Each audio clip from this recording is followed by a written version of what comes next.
Platform 17 for the 1832 South Central. Service to right, fast to East Croydon, then Red Hill, Gatwick Airport, Three Bridges, Aldcombe, Hayward's Heath, Whipplesfield, Burgess Hill, Assets, Preston Park and Brighton. Customers for London Road, Ballscoop, Falmer and Lewis, also Hove and stations to Worthing should change at right.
Then Red Hill, Gatwick Airport, Three Bridges, Aldcombe, Hayward's Heath, Whipplesfield, Burgess Hill, Assets, Preston Park and Brighton. Customers for London Road, Ballscoop, Falmer and Lewis, also Hove and stations to Worthing should change at right.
No, guys.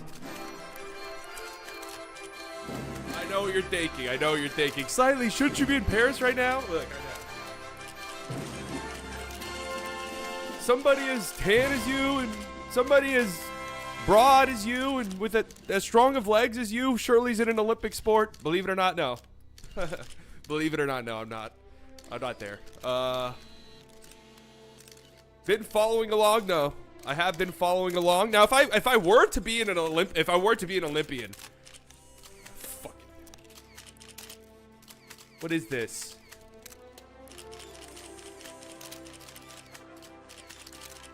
Now, if I were to be an Olympian, what sport do you think I would be playing?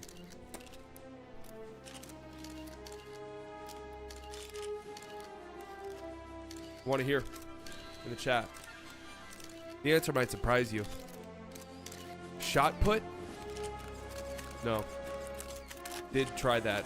Or let me rephrase. Was forced to try that in middle school and I hated it with a passion. Curling? Power walking? Is that here a thing? That's true. That's true. I could have been on the Olympic basketball team yesterday in Jason Tatum's place. I think I could have filled that role pretty well. Taekwondo. Now, before you say anything, I was a red black belt at the age of 9. You realize that? That's prodigy level stuff, guys. Okay? One roundhouse kick from this bad boy right here probably takes 7 to 8 years off your life. Okay? And that's without stretching, too.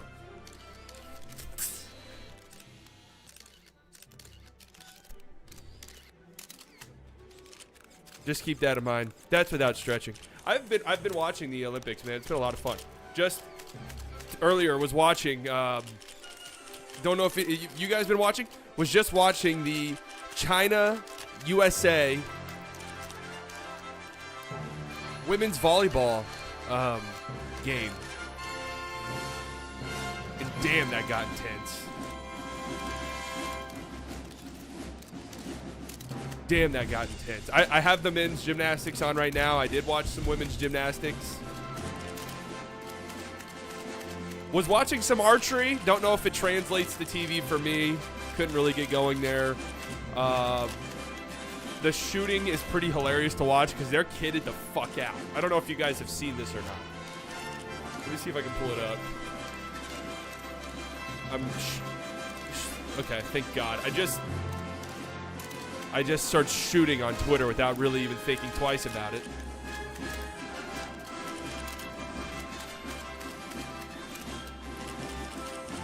Thank God it was the first thing to pop up.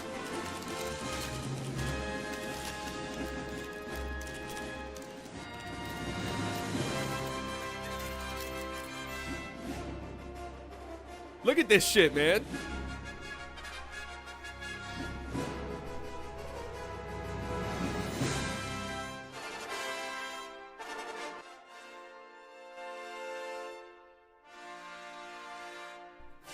That looks sick. Now, again, I don't know if it translates to TV for me.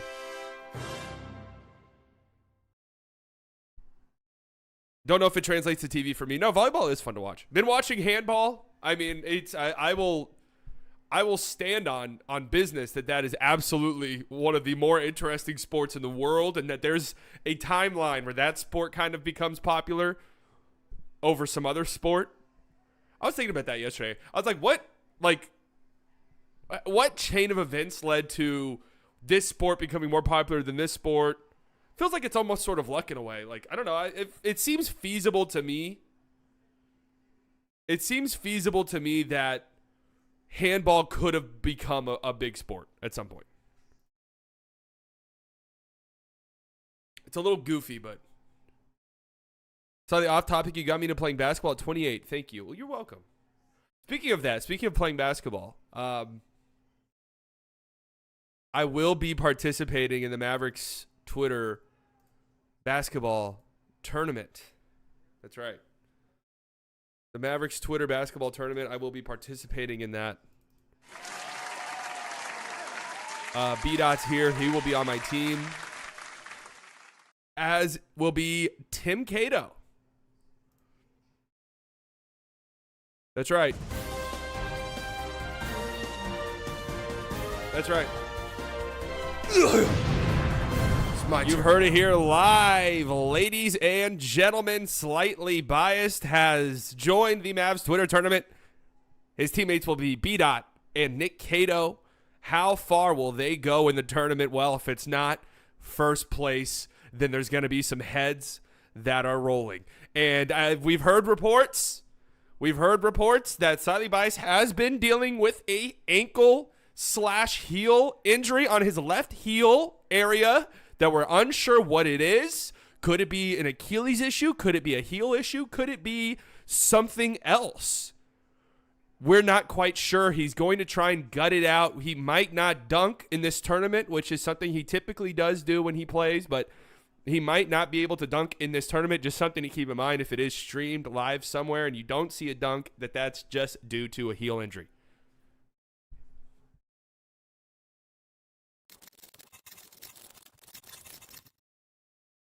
I think I played against Slightly at a gym a couple years back. Not sure. What gym? The tournament is, I believe, August. I want to say August 17th. Saturday, August 17th. So 2 weeks from this upcoming Saturday. I believe it'll be streamed somewhere. I might look into streaming it on here myself. I'm fairly certain TGK, who is playing in the tournament, said that he'd be streaming it. Maybe Mavs Digest as well. I don't know. I put together my team absolute last second. All of the hoopers that I would usually play with are gone, out of town, whatever the case may be. So we're rolling out with not the B team. That's not true. It's the A team, but it's just I had to go a different direction as the general manager of the team. I had to go a different direction, but we adjusted on the fly, and now we're good to go. Here's right here. I want you guys to look at this. This is why I will not be talking about the Olympics that much on streams on this channel, at least on YouTube. If you missed out, we did stream the Team USA game on playback yesterday, and I think I'll do that for all the Team USA games. So you want to come hang out over there? That's great. They're not fucking around with. They're not fucking around at all with copyright stuff. The Olympics. So I'm not even. I don't want to test it. I don't want to test the waters. I do not want to test the waters. Anyways, we got kind of a busy stream today. Obviously, it was out of town all last week. Nothing really happened. I'm done traveling for the foreseeable future. I missed you guys too. I'm done traveling for the foreseeable future. Had a good time on the East Coast, but now we're back home. Kessler Edwards, that's actually a pretty good pickup for the Mavs as a two-way guy. So I am pretty interested in that. What did I want to talk about and discuss first and foremost? Kevin Durant's going brazy on the timeline again. He's upset at people for wanting FIBA rules, which is, I feel like, a pretty... I feel like the moment anybody watches international basketball or FIBA, we talk about this all the time, they're like, yeah, that's sick, actually. I want the NBA game to I want the NBA game to sort of flow like this. What is this? Oh, boardroom. I think these are the dumbest things. I have to be honest with you. I have to be honest with you. And that's my opinion. You know, I'm allowed to have one, Gen Z. Gen Z, don't cancel me. It's just an opinion I have, all right? Gen Z, don't. All right, let's see what KD's in the replies. It feels like it's just a little, like, it started right here. I want to see 3 seconds back, and that's it. You disagree? More movement, less ISO, quicker decisions. This was in response to... This, please, NBA, adopt more FIBA rules and let us see the best. Really think the game and play the game like it's meant to be played. I swear y'all just be yapping. What rules you want to see, man? I want to see the 3 seconds back, and that's it. You disagree? More movement, less ISO, quicker decisions. Keep threes the same as NBA. Can't knock off the rim. I agree. I don't like that rule. If you want to eliminate defensive 3 seconds in the game, will be slower. So what's funny about the defensive 3 second thing to me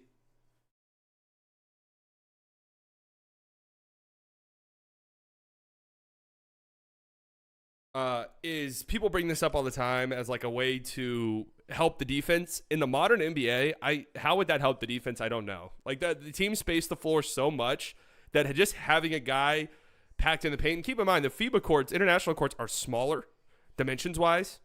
In the 3-point line's also not as deep. It's not like that big, but not as deep. So there's not that much spacing. Like I don't really understand why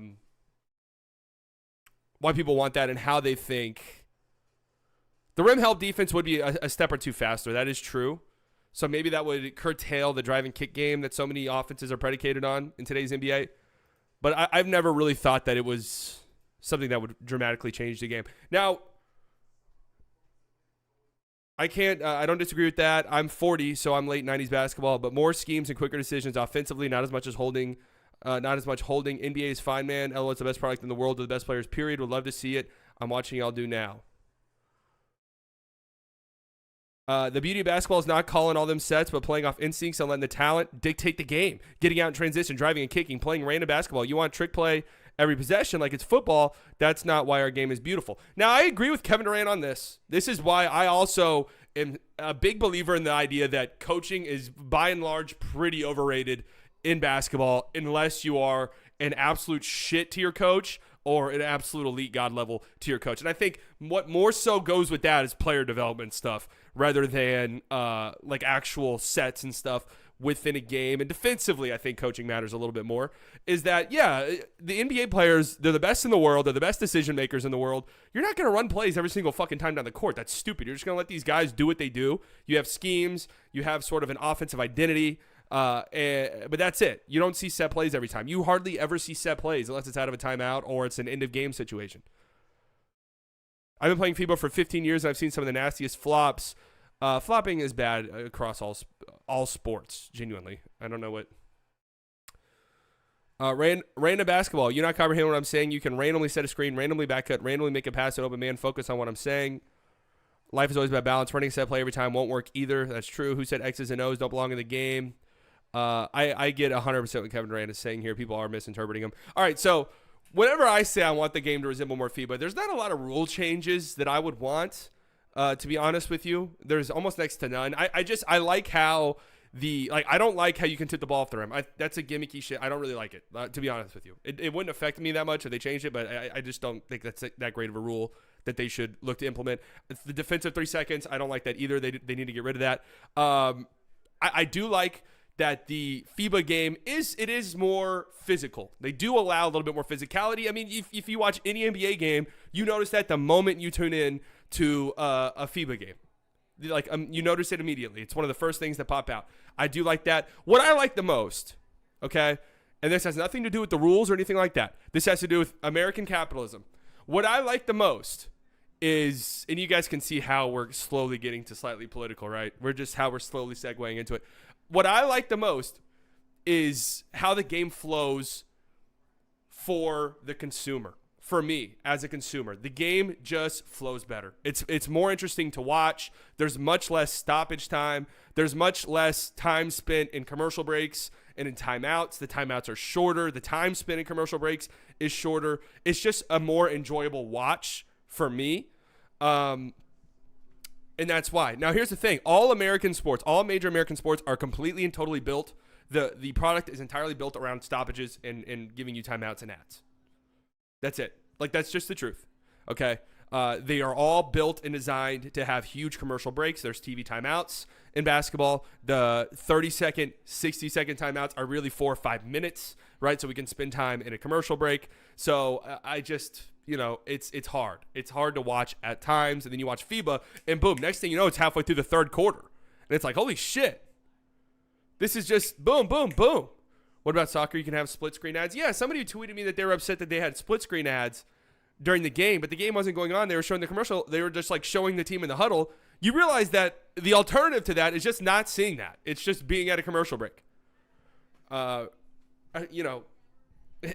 is what it is. I'm hopeful that the streaming renaissance might mean that there's a little less incentive to have so many advertisements if people are paying for streaming services. Amazon has endless money. Like I'm hopeful that maybe Yeah, the game starting on time. I mean, that should be number one. I really don't get it. No, that was me. They had split screen when SGA made a clutch shot in a close game. Is that true? Well, anyways, I've been really enjoying watching the Olympic basketball, and I look forward to the games tomorrow. They'll just double down and dump more ads on us since we have no other options. I mean, that is possible. That is possible as well. So I actually get where Kevin Durant's coming from. I think I don't know if there's definitely people in replies. I think what most people say when they say they want the NBA to resemble FIBA a little bit more is what I'm describing. It's the flow, how it feels, how it comes across to the consumer versus we want this specific rule change, we want this rule change, we want this rule change, if that makes sense. Okay? If that makes sense. So anyways. Tim Bontemps did an NBA offseason survey. I have not looked at this yet at all. Do we look at this now or do I save this for another day?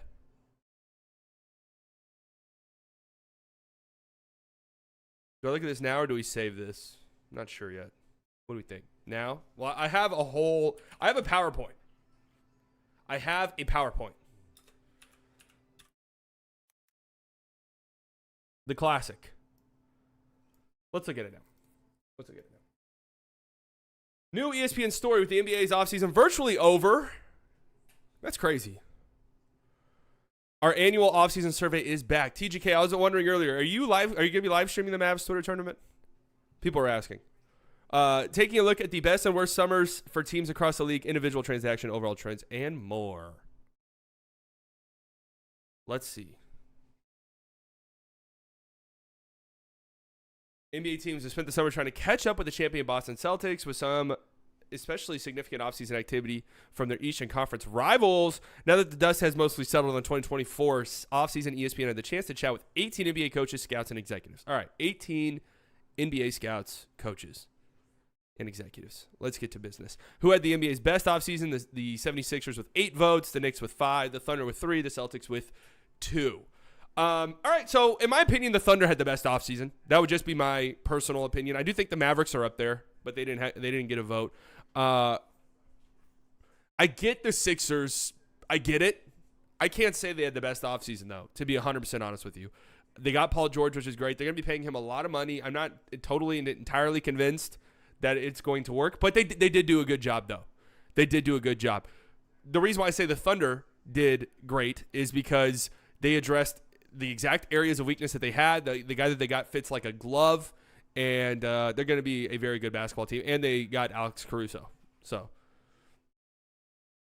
it's going to be, it should be good. The Celtics, just stop sucking their winky, please. Like, please. Seriously. Who had the NBA's worst offseason? The Denver Nuggets? That's probably where I would go. Chicago Bulls. No. As I said on Twitter and as I said in the playback stream yesterday, I'm back in on the Giddey stuff. I fell for this trap. Was it last year when he was looking pretty good in the in the World Cup? I was sucked back in. Obviously, he had a terrible season. Did some freaky boy shit. And I was off of that. He looks good for Australia right now. And I do kind of like him in the I have the ball in my hands. There's not a lot of pressure on me to do things. Like, I can experiment. And when I say experiment, I mean on the basketball court. I don't mean off the basketball court. And see where it all goes, right? I kind of like that for them. And I'm kind of interested to see where it goes. So I can't say that they have had the worst offseason. They didn't trade Zach LaVine. There's no market for him, really. DeMar DeRozan, was that a sign-and trade? What did they get for that? They got a swap or whatever it was. They didn't get a lot for him. They still have Vucevic. I don't think it was the worst one. The Clippers undeniably had a worse offseason than the Bulls. I don't know how you could even argue that. I have no idea how you could even argue the Bulls had a worse offseason than the Clippers. Like, the Clippers very easily had a worse offseason. The Lakers, I mean, it's not like they did anything stupid. The Knicks? Wait, what? And the Pistons. What did the Pistons do? Wait. What did the Pistons do? Oh, that's right. They got Chris Duarte in 2 seconds. Wait. Who is there a reason? Okay. Surprisingly, an E-Scout said the Knicks had the league's worst offseason, pointing to an E-Scout. All right, that's a Philadelphia 76er scout. Pointing to the combination of losing center Isaiah Hartenstein, giving a near max deal to OG Anunoby, and paying a heavy price to land Bridges from the Brooklyn Nets. I'm not convinced they'll be better this year. Okay, so that's why I wouldn't say they had the best offseason either, because they did lose Isaiah Hartenstein without really replacing him. Near max deal to OG's a lot. They did give up a lot for Mikal Bridges, but I think it's a really good fit. So that is why I agree that they didn't have necessarily the best offseason. The worst, though, is fucking insane. The Pistons paid Tobias Harris, but so what? What else are they going to do? How did the Pistons have the worst offseason? Like, come on. What was the best move of the NBA offseason? Paul George to the 76ers with 6 votes. No. It's not. And I'll tell you what the best one is. We'll see if it's on here. Alex Caruso traded to the Thunder. That was a good move. Jalen Brunson extending with the Knicks. Well, yeah, for the Knicks, that was a great move. KCP with the Magic. All right. Rob Dillingham drafted by the Timberwolves. Mikal Bridges traded to the Brooklyn Nets. I think Hartenstein is the best move of the offseason. Just going to be honest with you.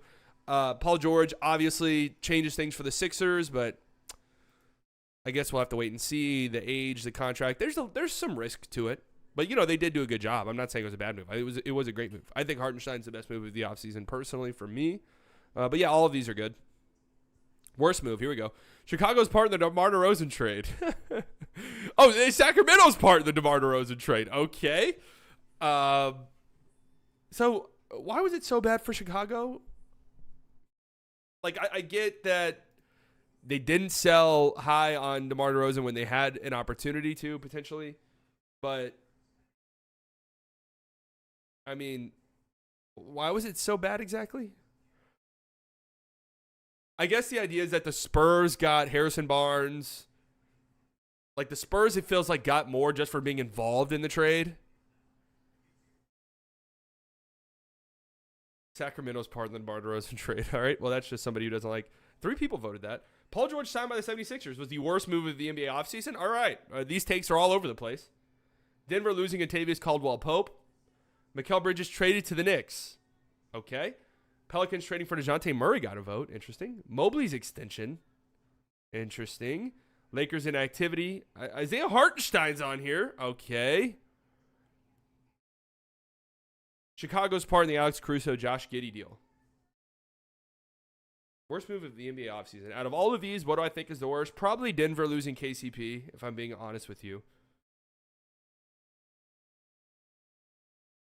Yeah, that feels like the worst. What was the most surprising move of the NBA offseason? The Mikal Bridges trade? That was shocking. That was shocking. Paul George leaving LA. I feel like the writing was on the wall a little bit there. Caruso for Giddey trade. The Brunson extension. I mean, the number was shocking for sure. Monty Williams firing. How the fuck was that shocking at all? KCP leaving Denver. That writing was on the wall all year long. That was a known thing. Hartenstein to the Thunder. Not if you watch the slightly biased prediction stream. Rob Dillingham trade. That was actually pretty surprising. DeMar to Sacramento, Tobias Harris to Detroit, not surprising at all. DeJounte Murray to New Orleans. Not surprising at all either. What was surprising about any of those? I think the Mikal Bridges trade was the most surprising.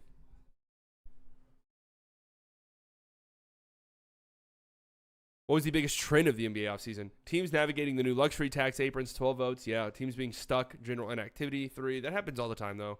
Teams loading up on wing depth. Teams chasing a third sub-max star. Okay. On a scale of 1 to 5, how effective have the new CBA rules been this offseason? 5 out of 5 got 4 votes, 4 out of 5, 6, which is interesting. 3 out of 5, 3, 2 out of 5, 4, and 1 out of 5, 1. Clear majority thought that the new CBA rules have been positive. The league's goals here are working, said an E-Scout who added that they were helping small market teams stay relevant and competitive. Or, as a Western Conference coach said, this is as close to the NFL as it's ever been right now. You have to make good decisions as a front office. Can somebody describe to me like I'm a toddler where this idea came from that the NFL is like the beacon of parity? Like everyone should strive to be the NFL parity-wise? Am I missing something there? I guess there's parity in the sense that like the team with the most championships has 6 in comparison to like the NBA where the what is it, 18? But I feel like in the last 20 years, especially in the last 6 or 7, there hasn't been a repeat champion since 2017 in the NBA.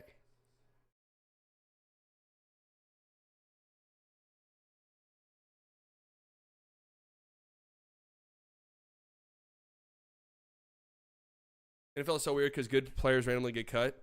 Like in the NFL, if you have a good quarterback, like you're set. The Patriots have won half the championships this century. The Chiefs are like a good bet to three-peat. I mean, I just don't know.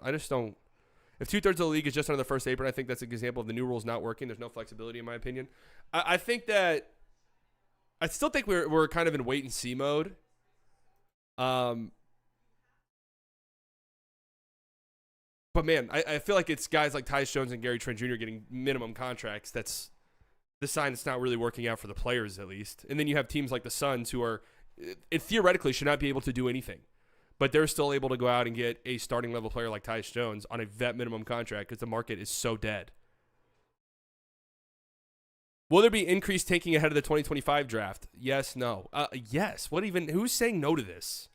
How are you saying no to this? How many teams, seriously, when you sit down and think about it, how many teams entered last year full-fledged tanking at the start of last year? It was like 3, maybe. Maybe 3. This year, there's like 20 teams that are terrible, it feels like. Bubba, welcome to the Slightly Delusional Club. Wait, there was one earlier that didn't pop up. Cray, 19 months, just got my private pilot cert. Tonight we fly. Nice, man. You can pick me up? Go on another trip? All right, that was it. All right, that was fine. No Mavs stuff. I've seen people mad about no Mavs inclusion. I mean, that doesn't surprise me much. I think it's fine that people don't think the Mavs had the new NBA are the best offseason in the NBA. That doesn't surprise me that much, to be honest with you. Obviously, they didn't have the worst offseason either. The best move, nothing the Mavs did screams best to me. Maybe the Najee Marshall contract.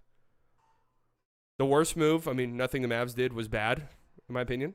Most surprising, Clay leaving was genuinely pretty surprising. So I could have seen somebody voting for that. But, yeah, I mean, it's not that crazy to me. I don't think it's like super disrespectful or anything to say that they didn't have the best offseason. Like the Sixers went from the Sixers, if you want to argue the Sixers had the best offseason, here's your argument. They went into the offseason with really 2 legit players on their roster, in Joel Embiid and Tyrese Maxey. And then they had to figure out how to fill out the rest of their roster. If they didn't sign Paul George and they were stuck with, the KCPs of the world, KCP's a great player, obviously, but it would have been a bit disappointing. For sure. So the fact that they were able to swing Paul George is pretty big. The Knicks, obviously. Thunder. The Celtics, I don't really get, to be honest with you. But, okay. I guess they just brought everybody back. Most surprising move category without Clay. Yeah. Are we getting a Najee or Grimes video? Yeah, at some point. It's a long off season, man. We got plenty of time. All right. Still think this is the sickest thing in the world. What else was there to talk about? Oh, this Wendy clip. This Wendy clip, man. South Sudan's got a bunch of athletic wing players. Tatum's gonna be out there. Of course, the game yesterday, Jason Tatum was a DNP coach's decision. They're going to be switching all those screens because they got to play on the perimeter, and there might be a guy like Bam Adebayo that gets benched. Now, this is probably just Windhorst yapping, but there is a chance he's heard and has some sources on this. I don't understand the logic here in the slightest. If you're going to put Tatum out there because you need more switchable players, why on earth are you taking out maybe the most switchable player on the planet? I don't really understand that. That makes no sense to me whatsoever. Obviously, if you were to take out a big, Joel Embiid, see you. You're not built for this game. You're not in shape either. Goodbye. That would be very surprising to me if Bam was the one who bites the bullet. I think they should put Tatum out there just because Embiid looks for a shot too much. That's why Tatum doesn't go out there, though. Tatum's not really a great off-ball player. Like, you watch, and we were watching this yesterday because it was like, well, Tatum's not a great off-ball player, but who else is? And then you look at it, and it's like, okay, LeBron, obviously better with the ball in his hands, but is an incredible off-ball player. Booker, a good off-ball player. KD, a good off-ball player. Drew, Derek White, obviously. That's why Embiid's fit is so weird. Like, it is just so wonky. Obviously, if Embiid was on, like, Cameron or something and they made it, and he's, like, the focal point in the hub, that makes more sense. Like, honestly, even Luka's. Like, if Luka said, hey, I'm going to play for Team USA now, it would be a tiny bit strange and weird because Luka doesn't play off-ball hardly ever. Embiid's only valuable if you're running the offense through him. Yeah. I mean, his defense is always good.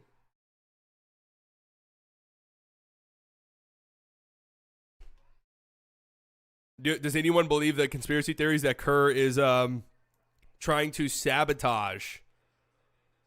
Kerr is trying to sabotage the Boston Celtics? That would be funny. My respect level for Kerr would go up 1,000,000 if that was the case. But I doubt it. All right. It's time for our favorite thing, the best thing. Many say it's the best thing. A PowerPoint stream. I saw Bleacher Report do something, and I like the idea of it. I have not read the Bleacher Report article. I decided I would make my own first, and then we would head to Bleacher Report to read theirs. Our good friends over at Bleacher Report. Again, if you are not following me on playback.tv/slightlybiased, we'll be streaming all the Team USA games there.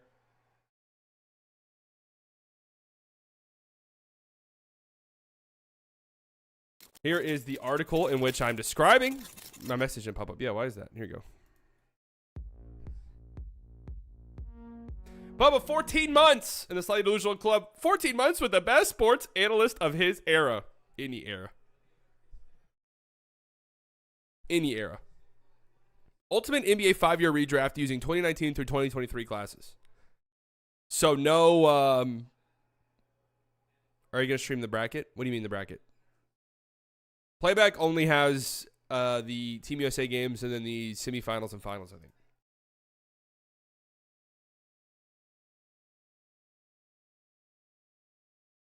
(2019 through 2023), so not the most recent draft. It's kind of a decent thought exercise to ask yourself, would anybody from this recent draft class crack the top 30? Would anybody do it? And I honestly God think no. Now, that might not seem fair because we haven't seen any of these guys play, but in the last 5 drafts, I guarantee you any of those guys would just land in the top 30 here just by nature of them being players with high upside that you would take a shot on. I don't think that there would be any of them. Do you make yours based on your team, based on who you want on your team going forward, or who's better right now? So I don't know how they did it. I don't know if they had like teams and they were drafting for team needs. I'm not entirely sure. We're going to find out after I do my PowerPoint, but I just went off of a mixture of things. It's hard because some guys are already proven good role players in the NBA right this second, where other guys are not necessarily great role players, but there's higher upside. So it was kind of difficult. It was kind of difficult sorting it all out, but I think I did a pretty good job. And I'm interested to see how you guys feel about it. Now, I'm not going to do it how a draft usually is. Here, I'm just going here so it can pop up the PowerPoint with no spoilers. I'm not going to do it how I assume they did it or how they mostly do it, which is how a normal draft is, 1 through 30. I'm going 30 to 1. We're counting down because I feel like that's more fun. I have some takes that I think are hot takes that I believe in that I was surprised that I even believed in. Here's some guys who missed out on the list. Just I want to show you guys how I did 30, first round. How fucking stacked the NBA is with young talent right now. Like, RJ Barrett's not on here. And I feel like there's not really a place for him. But he just averaged 20 points a game. Like, he's still a good player. Josh Giddey's not on here. PJ Washington, believe it or not, was 31 for me. And let me explain why. And there's definitely some recency bias here. There's definitely some Mavericks bias here. I mean, I won't try to deny that, but slightly biased. Thank you guys. There's something about a player of his size and what he can do and how he can help out a contending team that I like. Nick Claxton did not make this. That's surprising to me. I thought for sure Nick Claxton would be on here. But he's not. Tyler Hero's not. Kobe White. Lou Dort. Emmanuel Quickly. Cameron Johnson. Keldon Johnson. Just some of the guys who missed out on this list. Let's start with number 30. I think there are players who are better role players than this guy is currently, but there's still some high upside there, and the flashes are very high, that if this were a real draft, you would have to swing on this guy's potential, I think. You would owe it to yourself. And that is Jalen Green. Kind of surprised it's this low at 30, but hey, man, like I said, a ton of great young talent in the NBA, and Jalen Green, as of right now, we're still just kind of hopeful that he can develop into an actual real legitimate NBA player, because right now it's all just flashes and inconsistent flashes at that. It's not like it's prolonged stretches for him. It's 2 to 3 week stretches at a time, and then the next 2 to 3 weeks is just hard to watch from a basketball perspective. So I do have Jalen Green right here. Next up, you might see this and think to yourself, how in the hell is this player ahead of Jalen Green? But you guys know I like this player. I think this player is a very valuable player. He does not have the ceiling of a Jalen Green, of course. I don't even know if he has the ceiling as a second or even third best player on a legit championship team, but he's a great role player, does valuable things on the court, defends very well, good playmaker, good connective playmaker. The shot is starting to develop, can dribble, is comfortable dribbling, just a really, really strong role player.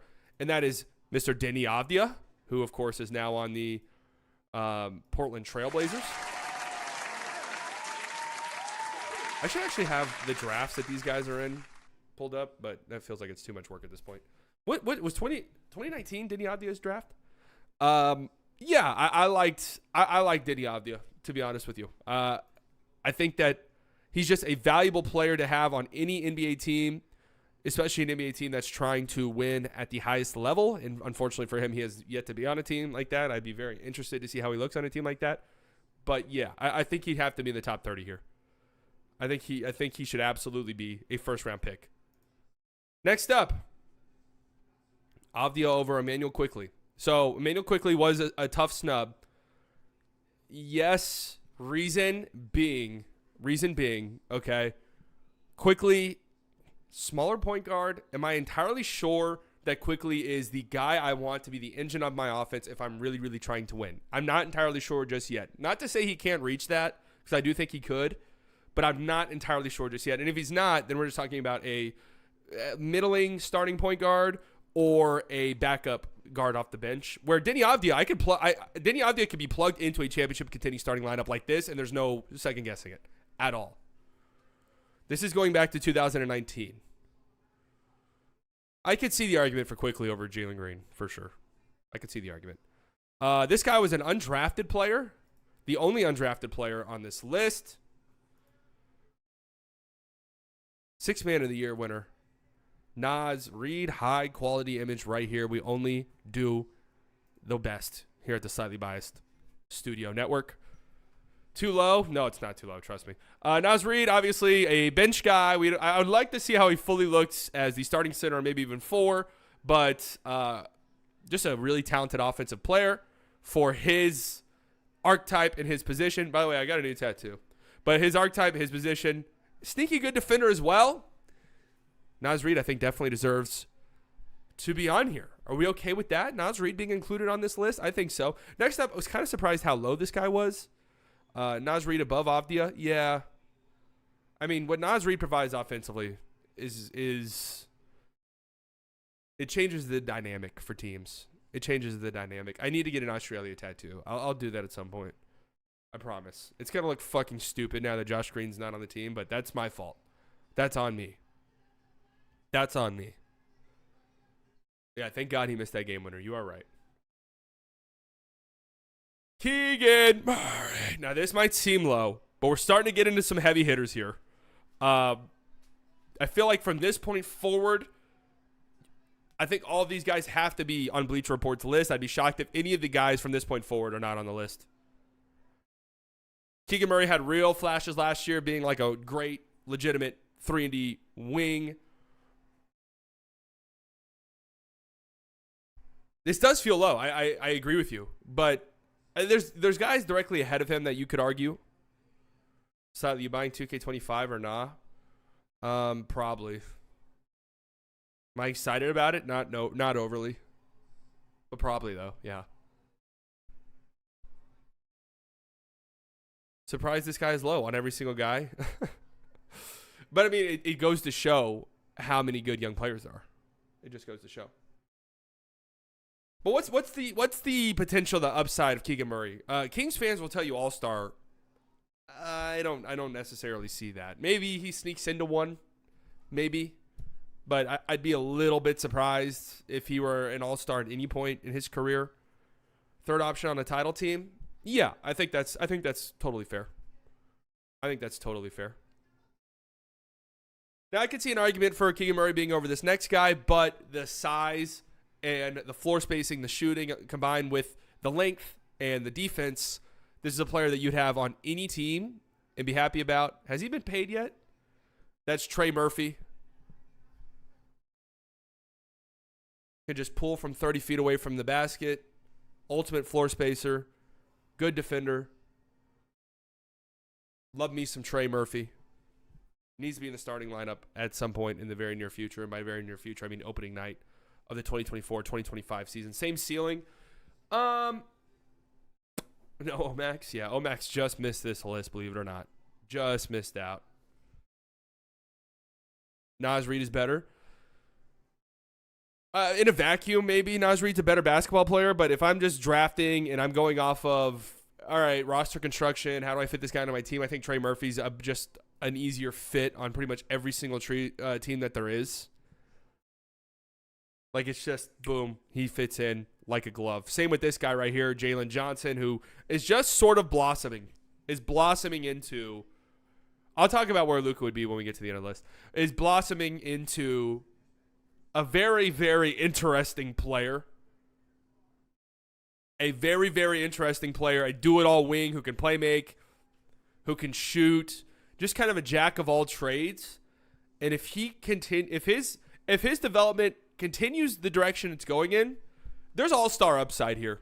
There is all-star upside, especially if he plays in the trash can shit Eastern Conference, where guys with one leg can sometimes sneak into the all-star game.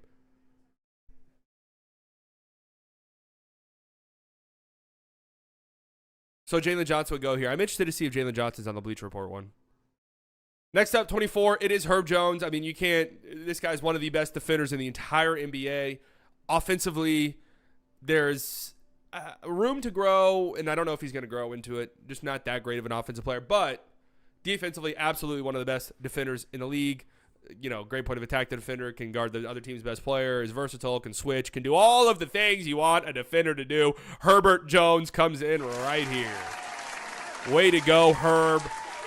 Way to go. Next guy, him and Herb Jones, to me, are two very similar players. The reason I put this guy slightly ahead of him is because I do think there's more offensive upside for this player, more creativeness in the offensive game for this player, although it is hard to watch sometimes, and the jump shot is just so fucking gross that maybe it doesn't develop in anything really, but he got paid in a way where it should. That is Jaden McDaniels, again, similar to Herb Jones, an incredible defender. Yes, he did get cooked by Luka Doncic. We can't judge players based off of that because it's just not fair really at all.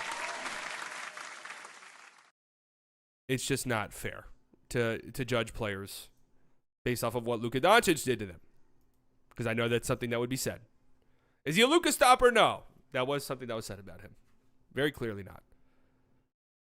He has more offensive flashes than Jones, but they're really close. Yeah, that's why they're neck and neck. At number 22. It's been a weird up and down career so far for this guy, but his size, the shooting, the self-creation upside on top of the defense, and on top of the fact that he's kind of on a weird team that doesn't, like, the fit's kind of weird. I'm very hopeful that this guy is going to continue to blossom. Slightly, you're going to see Terrifier 3. I don't even know. I didn't even know if Terrifier 1 and 2 existed, so probably not. That is Jabari Smith Jr. 6'10", or 6'11". 21 years old still. 36% from 3 last year on 5 attempts a game. I think there's just so much untapped potential there. So much untapped potential. And another one of these guys Houston has. Where it's like, how do we... Yes, and here's my argument for him over Herb or McDaniels, who are probably better players right now, is I think the ceiling for him is much higher than those two. Like, the ceiling for him is much higher, in my opinion. Taking Jalen Johnson over him? Okay.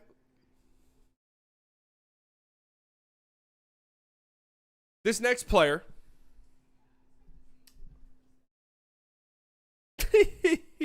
This next player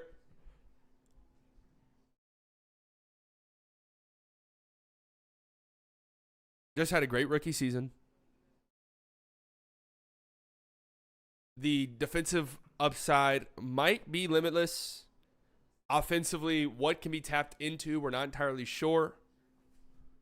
But it is Derek Lively. And look. Before you fucking say anything, before you open your mouth at all right, let me just say this real quick. The value of a center, of a legitimate anchor defensively, of a rim protector like Derek Lively, who is also mobile enough, versatile enough to switch and hold his own on the perimeter, it's really invaluable for your defense. So a player like this, you plug him in, and it could be, I'm not comparing him to Rudy Gobert necessarily, but it could be a Rudy Gobert scenario where as long as this guy's on the floor, you're gonna have a good defense. Hopeful that he develops more as a defender, and then offensively, of course, great rim running threat. There's not really a lot of self creation there, obviously, but you don't ask him to do that. Good playmaker for a center, which is a very important thing, especially if you pick and roll spam like the Mavericks do. And then, what's there for the shooting? What's there for the shooting? That's what we need to see. Cam, are you in here still? I got to make sure my Orlando Magic people are in here. Next up.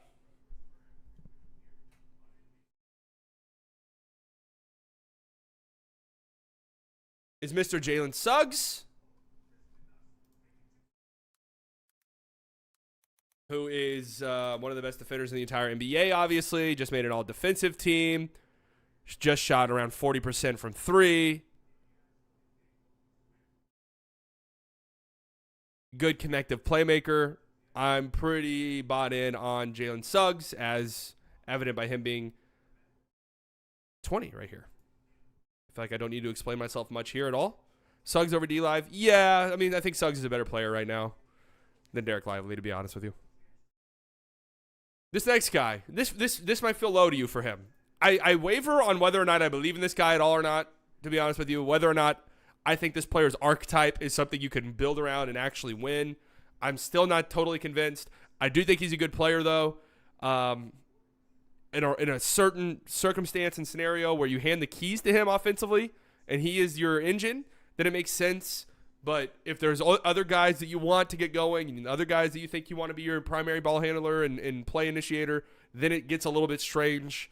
I am talking about Alperen Şengün, who at times last year looked like he could have been a sneaky all-star guy. But, yeah, it's just this archetype. I'm not sure. It's a Sabonis archetype. It's not the Jokic archetype. It's the Sabonis archetype where it's, okay, you're running your offense through this guy. It's cool and all. He's not a very good defender, although he was better last year. And I do think defensively he can be better than Sabonis. Although Sabonis did get Defensive Player of the Year vote, so maybe I'm just an idiot.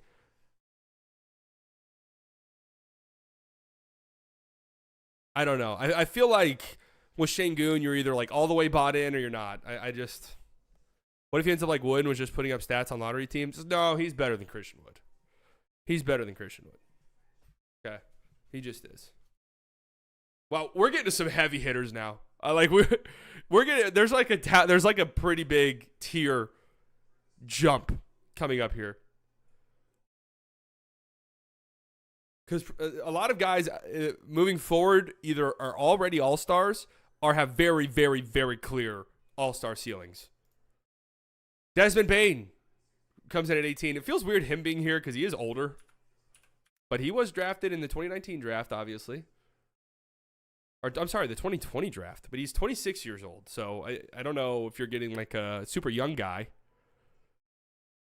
Eli's potential is way higher than Desmond Bane.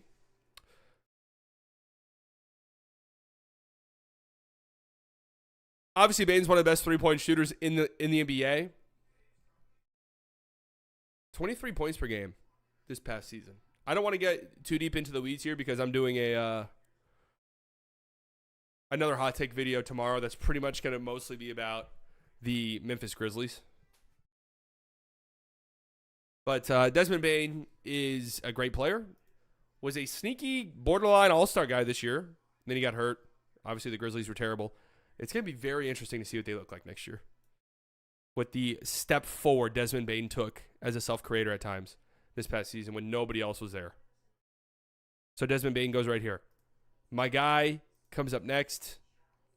If you're wondering why is this guy ahead of Desmond Bane? Desmond Bane, again, 26 years old. This guy, 23. They are in the same draft class.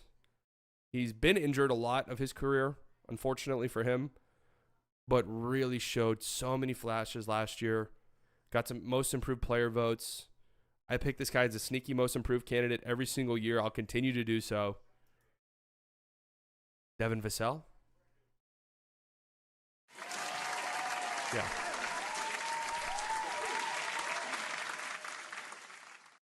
Devin Vassell, absolutely love him. The better the Spurs get, the more people will realize how good this guy is because they'll just watch more of their games. You saw that at times last year. No, he's from the 2020 draft. I fucked up when I said that Desmond Bane was 2020 or 2019. It was 2020. Over Bane, that's surprising.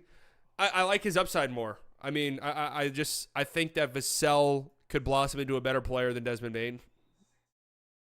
19.5 points per game this past season. 37% from three. More self-creation potential as well. I think a bit of a better playmaker than Desmond Bane. But, I mean, they're one pick away from each other, so it's not that crazy. This next spot, I was surprised this guy was as low as he was. But I feel like this is where he has to go. Only because I've said I think this guy will lead the league in assists at some point whenever the keys get handed to him and a certain backcourt mate is maybe gone somewhere else. But I can't ignore the season that he just had with how bad it was. That is Darius Garland. An all-star. I just don't know who ahead of him I would replace him with, to be honest with you. So that's where I'm at with Mr. DG the PG, who I do love, but was disappointed with at times last year. And there's just like almost like a mental roadblock with him, where sometimes it's like, dude, go fucking put the ball in the basket, please. That maybe he needs to work through for whatever reason. But he had a weird year last year. Most disappointing player of the year. I mean, he was up there. But how many different injuries was he dealing with? Just a strange season for Darius Garland. We'll see how this all plays out with him and the Donovan Mitchell stuff. It breaks my heart to have this guy here because I've gotten a bat for him quite a bit. I've been higher on him than a lot of people, and I still think he can become, truthfully, one of the better players in the NBA. But we're sort of reaching a point now where this guy like never fucking plays. He never ever plays. And the team that he's on is so shit that it's just I need something. I need something from LaMelo. I need something substantial from LaMelo this year. One, I need him to play. Can we get to 60 games? Can we get to 60? Can we do 60 games? He hasn't even played 60 games combined over the last 2 seasons. Can we do 60? Can we do 60 games this year? Why does his hand look weird in this photo? I mean, the tattoos are just not good. Yeah, the tattoos are just not good. Everything about the Hornets this past season was oralist. I mean, just genuinely. The tattoo saga with LaMelo, where he had to cover up his neck tattoo, the Feastables fucking jersey patch, just horrible. Just horrible, honestly. Remember when he scored 20-plus points in the fourth against the Mavs? Yeah, dude. LaMelo's a problem when he's on the basketball floor. Like, he just is. He needs to be on the basketball floor. 14, his teammate, Brandon Miller. This might feel, again, the Feastables thing. Wow. I mean, now that I look at it more, obviously, with the recent news surrounding that crew makes it a little bit strange, but Grant Williams and Davis Bertans are Oralists? Yeah. That's a bit high. Is it? Going into his second year was legit really, really solid as a primary creator with the Hornets last year as a rookie. 17 points per game as a rookie, 37% from three, legit 3-level scoring potential. Are you drafting over potential or how good they are now? I mean, it's a mixture of things. It's hard to do one of these. Honestly, kind of expect Charlotte to contend for the play. And hey, if you know me, I think that too. Every fucking year, him and Keegan got dragged on draft night. Yeah, the draft night takes have aged like milk, and I'm not going to lie, I was in on it as well. But hopefully next year the Hornets are a little bit more stable. New coach, maybe LaMelo's back. Mark Williams was hurt all of last year. Maybe there's a little bit more stability. Scoot? No, Scoot's not on this list. God bless him.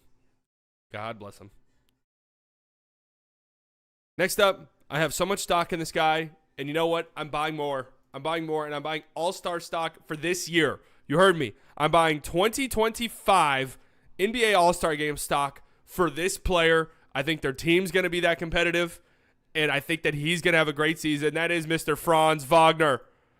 Mr. Franz Wagner, the new rich man on the block. Obviously, we're a little concerned with the shooting. But everything else for Franz checks so many boxes. The playmaking, the defense, the attacking. We all love it. It's all great. We love Franz Wagner. I'm in on the stock. But also we clear Scotty. I disagree. Next up, a similar-esque player to Mr. Franz Wagner. Definitely some all-star upside. Maybe even some sneaky all-NBA upside in this guy's future. A tremendous player, a good defender, a really, really good and underrated playmaker. What was the three-point percentage again? 20-something, but it was like 16% after the All-Star break. It was terrible. Real legitimate 3-level scoring potential here that didn't really show in the playoffs, but it showed all season long. That is Mr. J-Dub, Mr. Jalen Williams.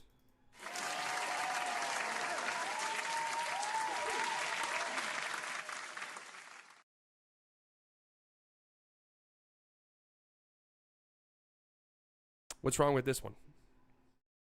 Tully, have you ever sneezed and shit your pants at the same time? No. I don't think so.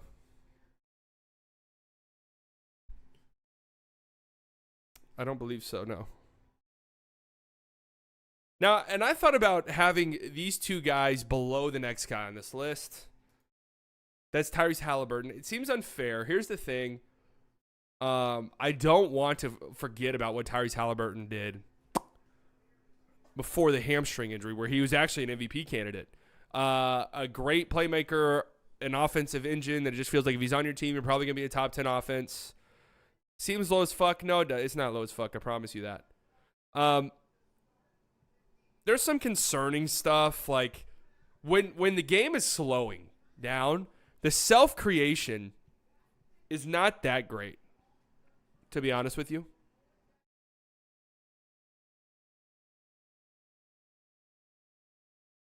Friendly reminder that J-Dub is older than Franz. Is this one of those things where it's like a few weeks?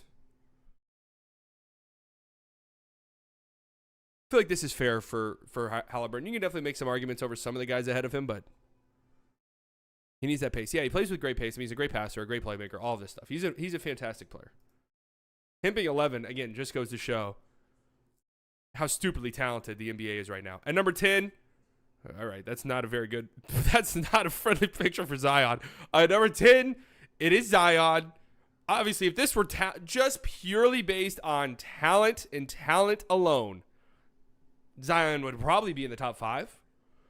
But if we're just drafting based off of things we know, how confident are you that you're going to get a full season of Zion Williamson or even anything close to it? You just can't be that confident. You simply cannot. And now, currently, he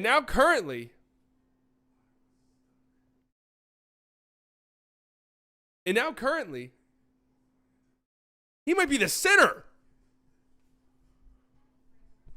They're saying they're going to play small ball lineups with him as the center. Can teams stop putting injury-prone players fucking playing out of position at the 5? You're just setting them up for disaster. You're setting them up for disaster. So I have Zion here at 10. Now, I don't need to explain how incredibly talented he is, and he's not on the basketball court. I don't need to explain it. Number 9. Here's the reason why I'm putting Tyrese Maxey ahead of Zion, ahead of Tyrese Halliburton. Obviously, Dallas, Texas, stand the fuck up. Beyond that, the on-ball creation, the off-ball stuff, I just feel like a perfect guard. Just like a perfect guard. There's defensive stuff that you don't love, but a perfect guard who can play on-ball, can play make, can create for others, play off-ball, is completely fine being a second or third option, and is capable at any given moment of scoring 40 to 50 points and hitting the biggest shot of the game and attacking the rim and screaming in a guy's face. He's got so much dog in him. I absolutely love Tyrese Maxey. And I feel like him being here, obviously if you look at it on paper, Tyrese Maxey getting drafted above Zion Williamson, what the hell are we doing? But Zion Williamson doesn't play basketball. Hardly ever. Hardly ever. Also, Dallas, Texas. Have you considered that? You should.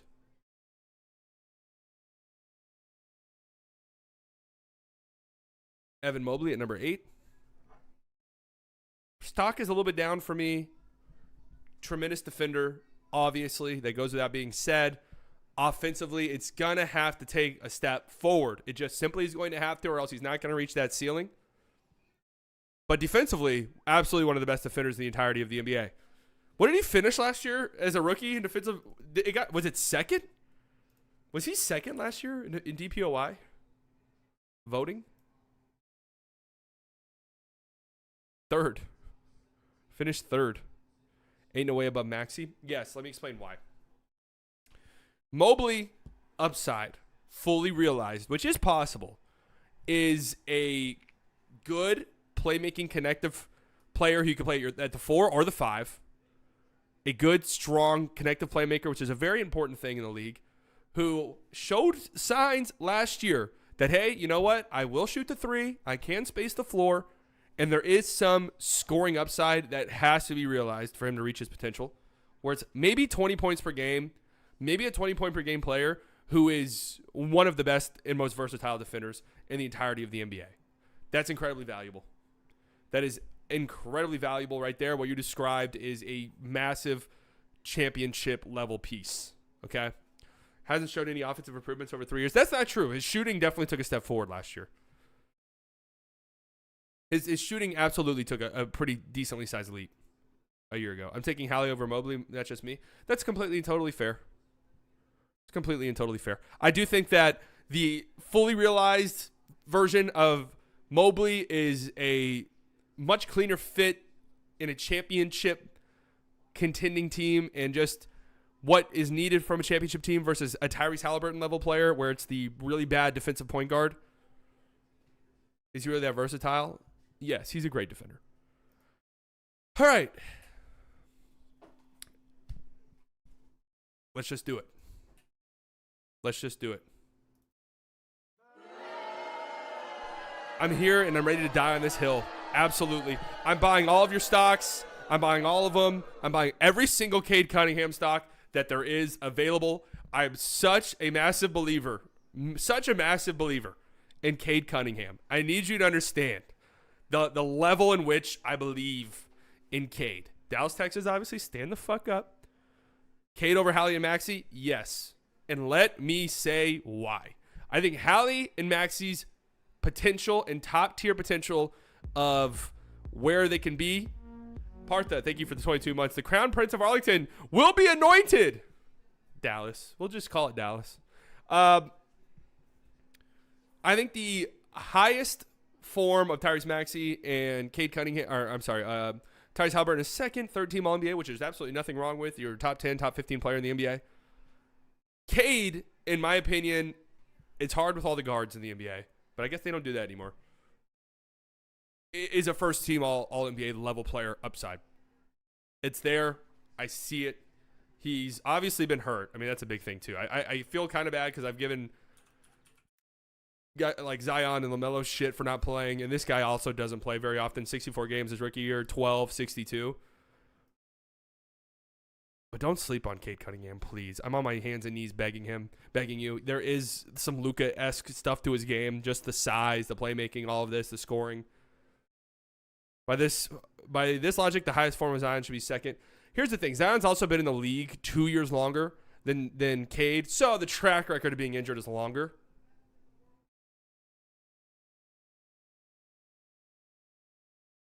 And a good and strong, solid defender. I love Cade Cunningham. I'm buying every single person's stock who is selling. I'm buying all of it. I'm in. This is where a hill ride will plant my flag. And same with this next guy. Can somebody explain to me what's happened with Scotty Barnes?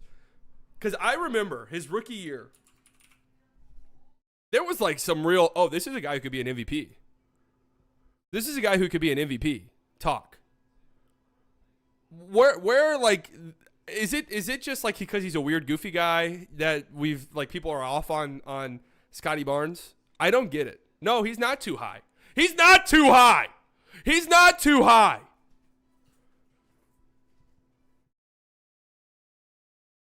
He's not too high. Scotty Barnes, to me, could be a number one level player on a championship winning team. Why do I say that? Jason Tatum just was. Do I think Scotty Barnes could be as good as Jason Tatum? Maybe someday. Obviously not. He doesn't have like the scoring prowess, but a really, really good playmaker. A tremendous defender. And if he's not a number one, then he could very easily be an elite number two. Is this the could list? Well, yeah, a lot of these guys are 22, 21 years old. This is a could list for a lot of these guys. You're saying Cade can be an All-NBA first-team player? You have the same about Scotty because he's higher? No? Yep, I 1,000% believe Scotty Barnes could be an All-NBA first-team player. Absolutely. Absolutely. I can believe it. 100%. 100%. I don't know how we could see the direction the NBA has been headed in and what really wins at the highest level, and not think Scotty Barnes is up there. And that's what you want. You want that big, versatile, rangy point forward. For example, Luka is a better defender than him. And you can't actually believe that Luka Doncic is a better defender than Scotty Barnes. All right? You can't actually believe that. In your heart of hearts, you can't actually believe that.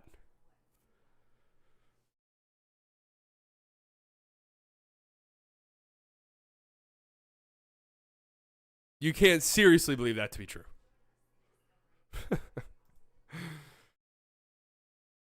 I'm not sleeping on Luka. Next up.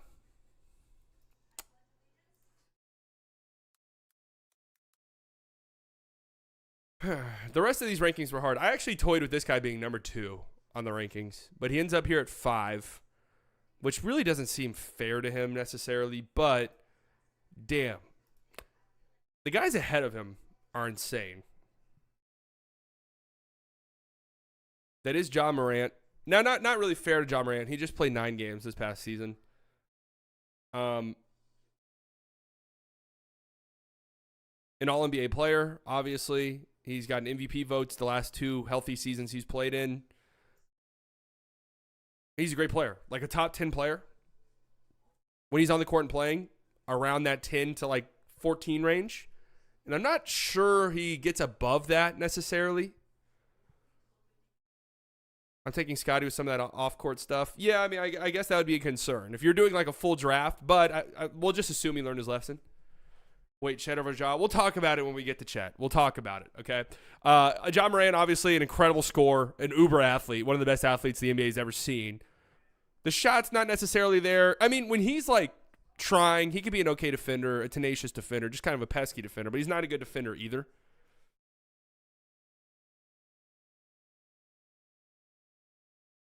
I take Ja above Ant, to be honest. I mean, I literally had Ja maybe being the second guy on here. But there is some injury stuff with him as well. I like Ja. I love Ja a lot. He's great. Being five with the players on here is no small feat at all. All right, and I do have Chet at 4. Now let me explain why. Let me explain myself here. You're talking about a legit.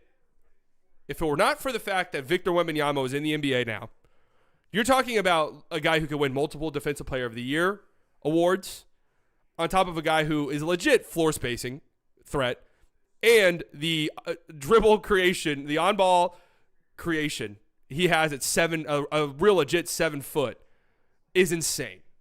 Just absolutely insane.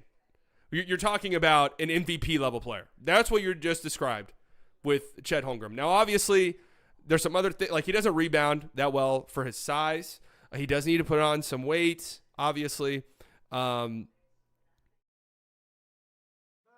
are you guys throwing tomatoes?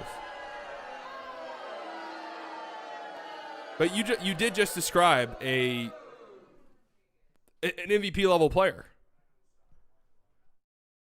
He was that good this past season, guys. He was that good. Why is it insane to say it's an MVP level player? Defensive Player of the Year level defense, 7 feet tall, shoots threes, has real on-ball dribble creation skills.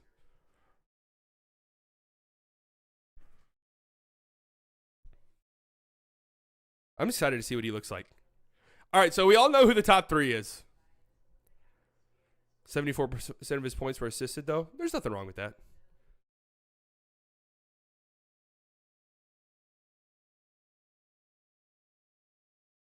Paolo next.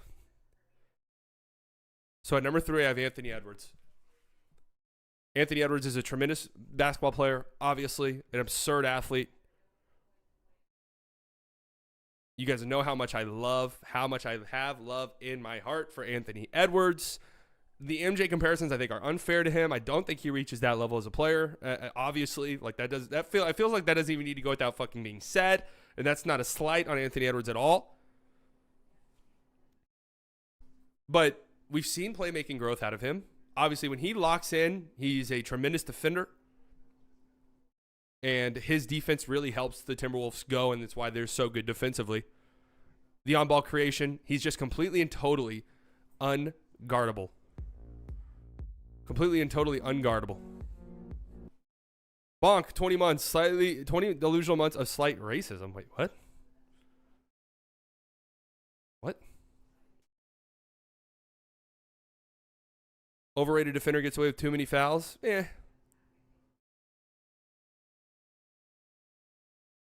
So I have Paolo number 2. If I'm just going back to the 2019 draft and we're doing a mock draft, a fantasy draft, I'm taking Paolo number 2. Let me explain to you why. Why I would have him ahead of a player like Anthony Edwards. Anthony Edwards in a vacuum right now, clearly a better basketball player than Paolo Banchero. That goes without being said. Here's the thing. Paolo Banchero, year 2. Huge playmaking development, right? He needs to get a little bit more efficient with his scoring. But what you're talking about is a jumbo-sized forward who can play make for others, who can create for himself, and is a very good defender. We just watched, and I know right now we're all laughing at Jason Tatum because Jason Tatum, DNP coach's decision and the Olympics, all funny. We just watched Jason Tatum, who is similar archetype to Paolo Banchero, lead his team to an NBA Finals. I know he didn't win Finals MVP, but his playmaking and everything that he did as a connector and a creator really helped their offense go, especially in that final series against the Mavericks. Paolo can reach that point. Okay, this is a guy who could probably get to 30 points per game in his career. I don't think that's necessarily out of the equation. And then you factor in the defense, his size, his playmaking. And for me, personally, I'll take the bet on that just slightly ahead of Anthony Edwards. I have Anthony Edwards 3rd, and I have Paolo 2. So it's not like it's Anthony Edwards is 11 and Paolo's 2. Like, they're neck and neck. I love both of them.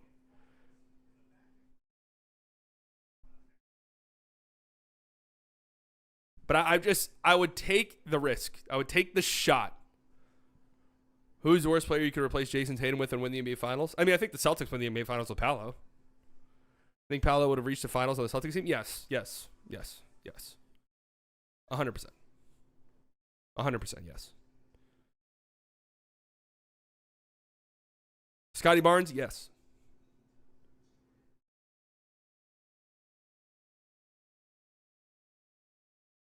Yeah, but Tatum had Jaylen Brown and 2 all-star guards with him, so you're saying Paolo needs that? I mean, every championship team is stacked. Like, it's not... There's the myth that championship teams are carried by one player. It's never really been like that. Even I say this as a Mavs fan. Even the 2011 Mavs team that obviously we talk about, it's one of the greatest runs. Dirk, look what Dirk did with this team. That was a really fucking good basketball team, dude. Like, they didn't have the traditional second star and third star, but they were a great basketball team that was just built incredibly well. So the 2018 Cavs, well, they didn't win. They did not win.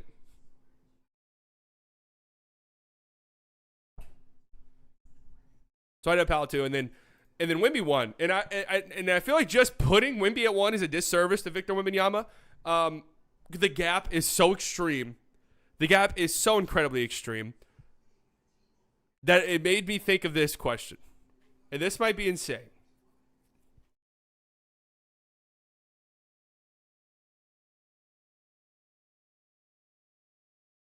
Would you rather have Victor Wembanyama and just Victor Wembanyama, or Paolo Banchero and Anthony Edwards? Which one would you choose?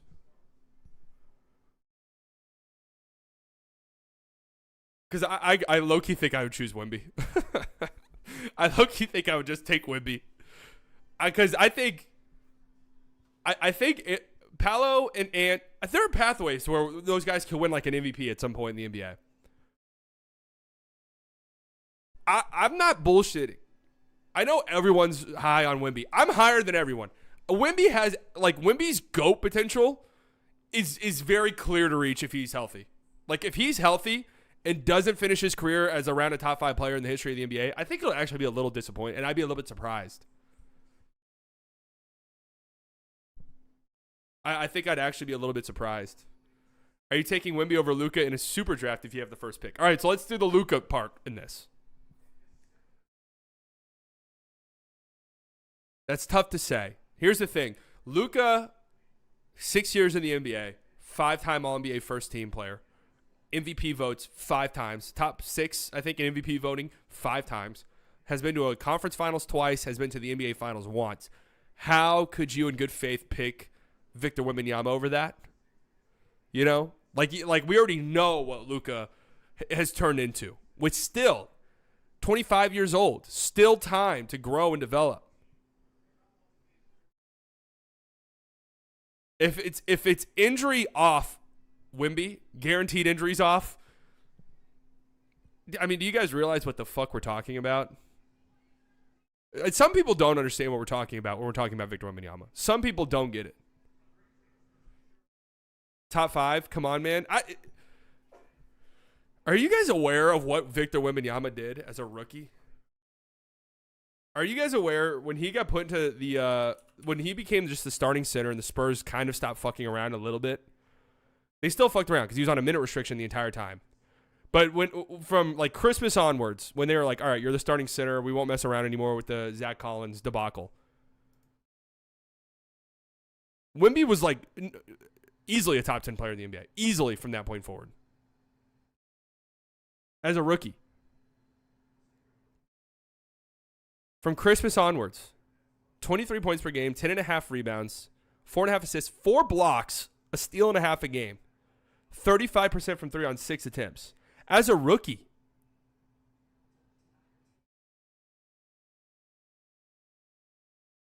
Crazy shit, man. I cannot wait to see this guy's career. Like, I'm so excited. The idea of watching Victor Wembanyama plays actually like makes me feel things in my stomach.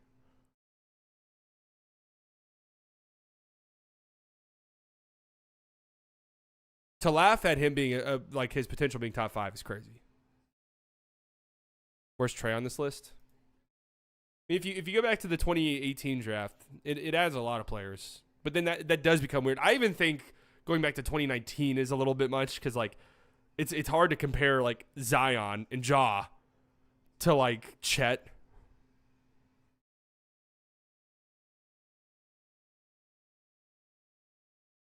He didn't have Trey Jones as his point guard until the Milwaukee game. That's true as well.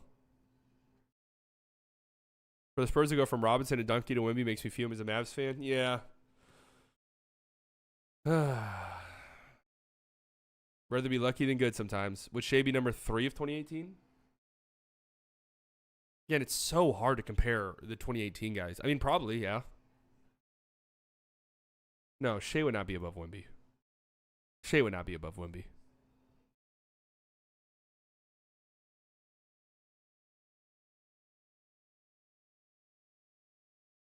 Luka and Wemby, you definitely have it. There's definitely a debate. As a Mavs-centric guy, even saying that there could be a debate will probably get me murdered, but Reed Shepherd will be on here next year. So Reed Shepherd would have been the guy in this year's draft class I would have added in, but I can't imagine. Who would you add him in?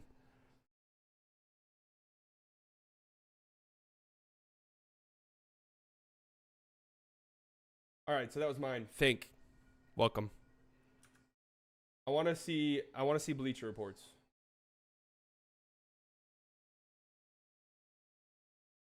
Let's pull up Bleacher Reports.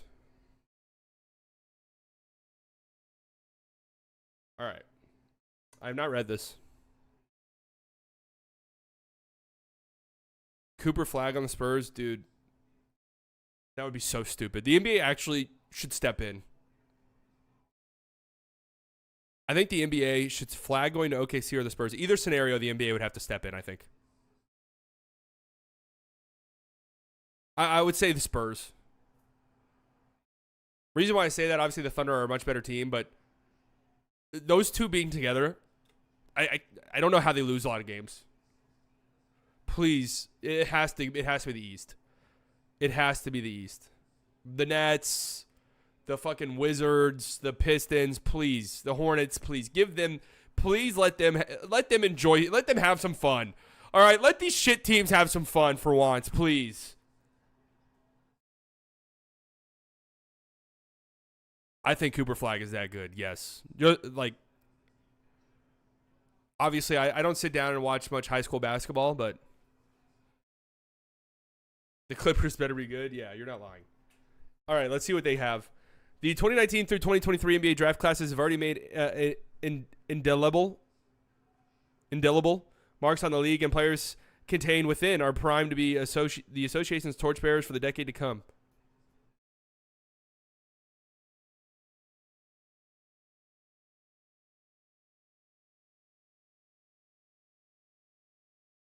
Is this giving off AI to anyone else?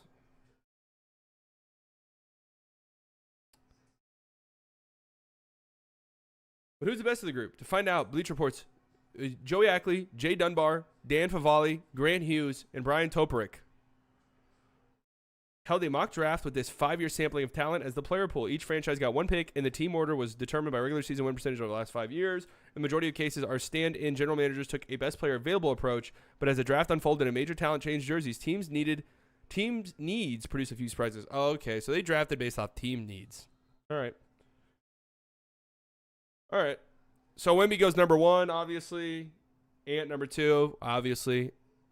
I'm assuming Paolo 3. What?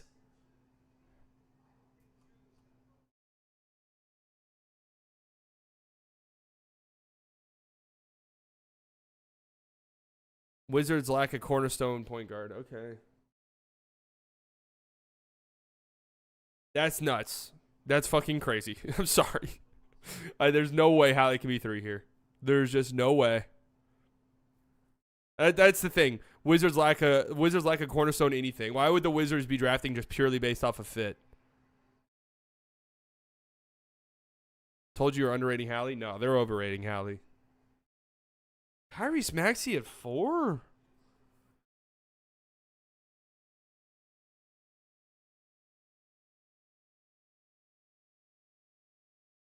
What? Ahead of Ja. Like, well, Halliburton and Maxey ahead of Ja. What? All right, Ja to Charlotte. I had Ja at 5. Paolo to the Magic. That's cute.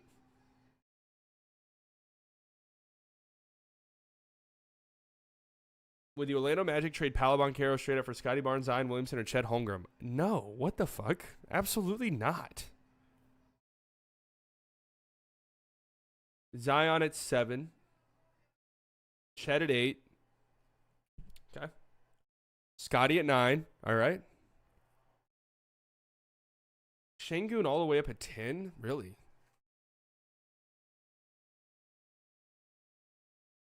Eh.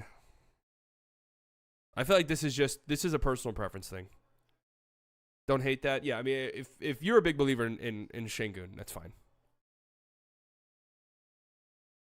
J Will, nice. I'm sorry, J Dub. I had J Dub 12, so 11's cool. LaMelo 12, all right. Mobley at 13. It's kind of low. Okay, all right. Şengün over Mobley. I can't get there at all. My brain cannot even come close to that.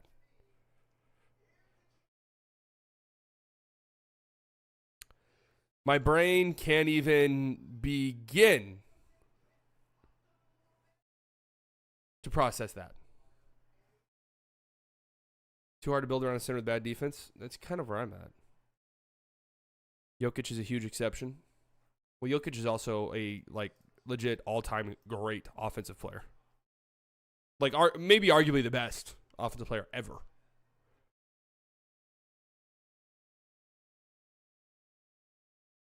Franz at 14. Okay. Cade all the way at 15. I'm way higher on Cade than others. I'm okay with that. Desmond Bane at 16. Yeah. All right. Devin Vassell at 17. Okay. Love me some Devin Vassell. Brandon Miller at 18. Wow. I'm taking Miller greater than Şengün. Yeah, I did too. DG to PG all the way at 19. Man, that just hurts. That hurts to see. Edwards will never win at the Timberwolves. I think they could win this year, really. I don't see why not. Emmanuel quickly at 20. Wow, did I really... Was I sleeping on quickly a little too much? Should quickly have been on my list.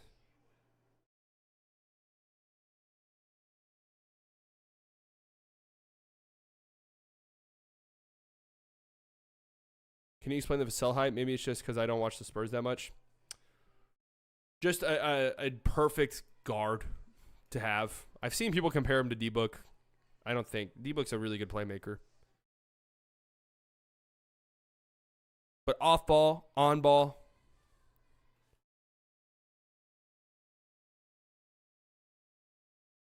Wait, have they not done Scotty Barnes yet? Wait, surely the...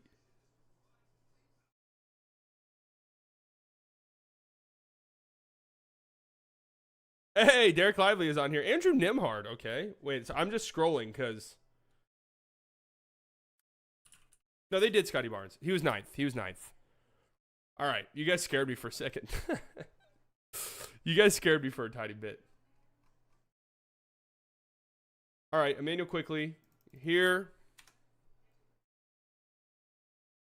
Jalen Green, all right. Trey Murphy. It feels high for Trey Murphy. Jabari Smith to the Mavs. Okay. Jalen Johnson to the Heat. All right. Jalen Suggs. So me personally, I think I'd rather have Suggs than a few of the guys ahead of him. Just think Suggs is already a better player. I would most certainly rather have Jalen Suggs than Jalen Green and Emmanuel quickly, for sure.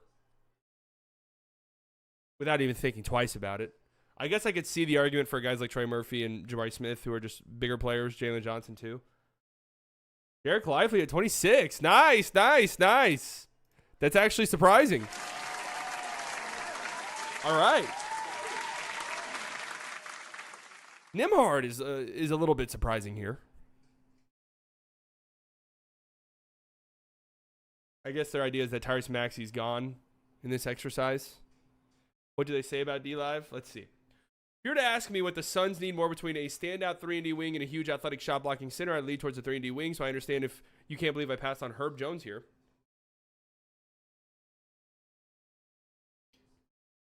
I took Derek Lively 20 because he's 5 years younger than Jones, giving him much more growth potential. Lively would defend the rim and crush lobs in a way Yusuf Nurkic can't. That lob threat would open up driving lanes for Devin Booker, Kevin Durant, and Bradley Beal. At this moment, Jones is a more valuable player than Lively. But as Lively develops, that could change emphatically, giving Lively the edge here. Damn, Lively on the Suns. Nimhard, Herb Jones to the Nuggets. That would be kind of sick. Keegan Murray to the Celtics. That would be gross. And then Jaden McDaniels. So let me just see. Who on my list did they not have? Naz Reid, but Naz Reid didn't get drafted, so maybe that's why. Denny Avdia, that's it. Everyone else was on here. Then who did I have that they didn't have? Naz Reid and who else? Denny Avdia. That's it. All right, that's actually kind of shocking that we were this close.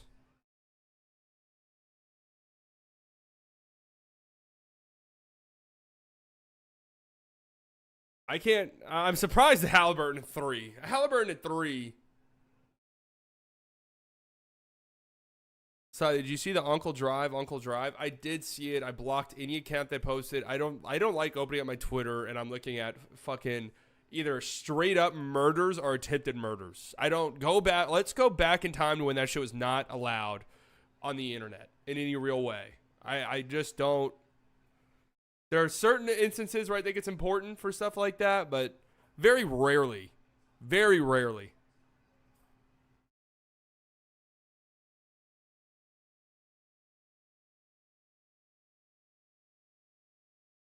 Very rarely. Would you take Herb or D-Live for the Mavs right now? Derek Lively.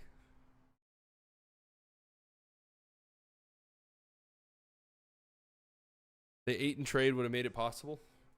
That's true. That is true if they did the 8 trade.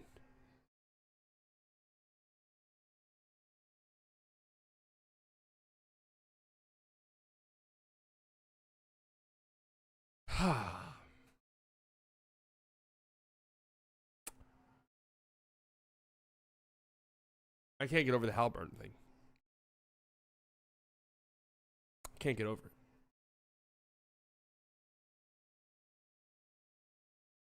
It is just so funny to think about alternate universes in the NBA. Like, if a team in the top 10 decided, I need a center, I'm taking Lively. Like, what the fuck do the Mavericks even look like? Like, who knows what they look like? Like, it's impossible to know what their team would be so different.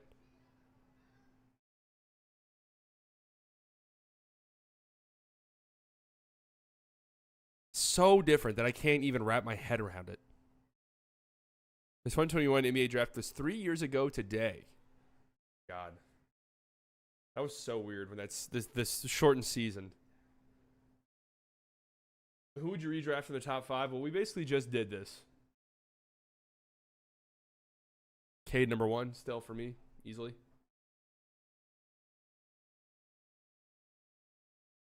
Then probably Scotty, Mobley, Franz. Good case for Suggs. Next. Or Şengün. What's your confidence of Lively becoming a somewhat legit stretch 5? Say 2 attempts a game at 35% from 3? Not high. But if let's get to 1 a game. Yeah, hell of a draft for the Magic. My God. And then, of course, the Warriors. Kuminga, Moody. When they could have had Franz, Şengün, Trey Murphy. I was a big believer in Book Night. Big believer. Taught me some lessons about small guards. I know Kuminga's good, but All right, that's all I got in store today, ladies and gentlemen. Again, playback.tv/slightly biased. Anytime. Would you take Jalen Johnson over Jalen Green? Yes. Anytime that I had him on my list higher. The Team USA plays, I'll be live on playback.tv/slightly biased. That is playback.tv/slightly biased. I'll post a video tomorrow. I'll be live again here on Wednesday. We're getting back to regular scheduled programming, ladies and gentlemen. Ladies and gentlemen. Ladies and gentlemen. Great Wemby propaganda stream. Hell yeah, baby. Hell yeah. Kills me he's on the Spurs. Thank you all for coming out. All the OGs, guys, I love you very much. Could spend your Monday afternoon anywhere in the world. You decided to spend it here. New subscribers, I promise you guys not regret it. Donations, members, thank you guys so much. You never have to do that, but it helps you out tremendously. Makes me feel so good. If you missed any of the stream, you can always go back and re-watch them. Video tomorrow. Another Hot Takes video. Team USA Wednesday. Stream Wednesday. England jersey's cold. Come on, England! Talk to you all later. Love you all. Bye!